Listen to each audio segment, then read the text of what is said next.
François Raspail, 1794-1878.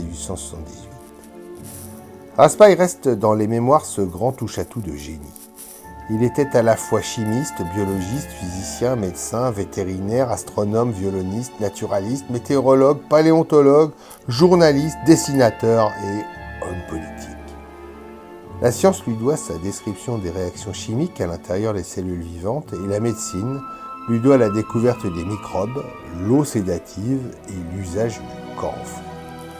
Défenseur d'une médecine populaire, promoteur du premier dispensaire parisien, Raspail se situait à l'extrême gauche du paysage politique. Il paya ses convictions de nombreux séjours en prison. Ancien séminariste, François Raspail est professeur de théologie lorsqu'il est renvoyé en raison de ses propos anticléricaux. En 1821, il est initié dans la loge républicaine Les Amis de la Vérité, où il rencontre notamment Arago, Blanqui et Schœlcher. Dans la foulée, il rejoint aussi la Charbonnerie.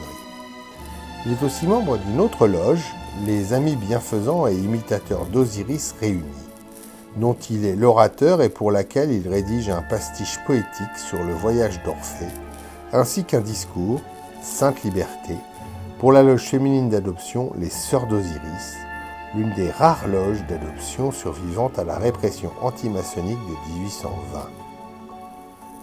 La maçonnerie de Raspail est imbriquée dans son action politique. Elle le conduit sur les barricades des Trois Glorieuses de juillet 1830 où il est blessé. Perçu comme un héros, il est invité aux travaux des 3 jours fondés par les Amis de Lafayette, mais refuse le poste de conservateur du muséum et la Légion d'honneur que Louis-Philippe lui propose. Il affirme aussi son caractère intransigeant qui lui coûte ses 3 premiers mois de prison en 1831. Libéré, il prend la tête des Amis de la Vérité, devenue la Société des Amis du Peuple, et se retrouve à nouveau en prison pour 15 mois, comme responsable d'une société secrète illégale. Il sera à nouveau arrêté en 1834, puis en 1835 pour outrage à magistrat, proféré dans son journal Le Réformateur, suite à l'attentat de Fieschi. Condamné à 2 ans de prison, il en profite pour écrire le dictionnaire de la langue verte. Il retourne en prison en 1845 pour exercice illégal de la médecine, à cause du dispensaire qu'il a créé rue de Sévigné. En février 1848, Raspail se dresse à nouveau sur les barricades.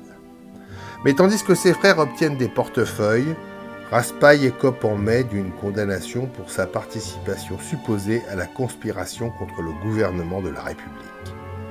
C'est depuis sa cellule que Raspail se présente à l'élection présidentielle, recueillant tout de même 37 000 voix, soit 2 fois plus que Lamartine.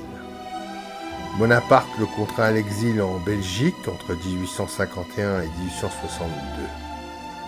De retour en France, le vieux révolutionnaire retrouve le chemin des loges en s'affiliant à la justice.